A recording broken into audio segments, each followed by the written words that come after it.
DC Masud কর্তৃক সোহরাওয়ার্দী উদ্যানে যে অভিযান শুরু হয়েছে বা হয়েছিল সেটা সত্যি প্রশংসনীয়। এখানে এখানে এবার দেখা গেছে যে বিগত দিনে অনেকভাবে চেষ্টা করে হয়েছে। বিশেষ করে ঢাকা ইউনিভার্সিটি ভিতরে বিভিন্ন অন্তঃকলহ এবং অনেক হত্যাকাণ্ড ঘটেছে। বিভিন্ন ধরনের অসামাজিক কার্যকলাপ এখানে হয় বা হয়েছে। তো এই ব্যাপারে বর্তমান সরকার যে পদক্ষেপ নিয়েছে এবং অভিযান চালিয়েছে এটা সত্যি প্রশংসনীয়।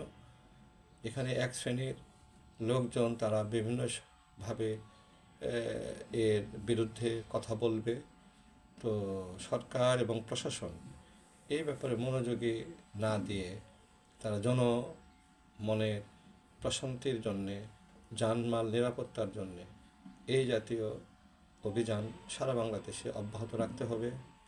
বিশেষ করে আমরা ঢাকা ইউনিভার্সিটির যে সমস্ত ছাত্র নামে এবং ডাকসুর যে কর্মকাণ্ড, সদস্যদের কর্মকাণ্ড তথা ওই কথিত নীলক্ষেতের ভিসিদের যে আইন প্রয়োগকারী সংস্থাকে দিয়ে এটা নিরাপদ আশ্রয়স্থল করার কথা বারবার বলা হলেও এ ব্যাপারে কোনো পদক্ষেপ নেয়নি।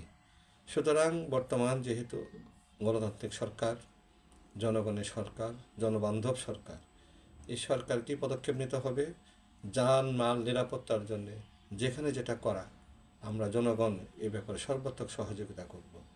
সুতরাং মব সৃষ্টি করে বা স্বাধীনতা বিরোধী শক্তিসমূহ তারা যেহেতু নির্বাচনে তাদের আশানুরূপ ফলাফল তারা পায়নি, এই কারণে তারা বিভিন্নভাবে বিভিন্ন অবস্থায় তারা নেতিবাচক কথা বলবে। তো আমরা এই ব্যাপারে সরকারকে সর্বাত্মক সহযোগিতা করব, আইন প্রয়োগের সংস্থাকেও। তবে আইন প্রয়োগের সংস্থা আরেকটু নমনীয়, আরেকটু জনগণের ভীতি সৃষ্টি না করে যেভাবে সুন্দর হয় তাদেরকে এইভাবে কাজ করতে হবে। আমরা ডিসি মাসুদের যে প্রশংসনীয় ভূমিকা, তার যে ভূমিকা সেটা সত্যি প্রশংসনীয়। এ ধারা অব্যাহত থাকুক।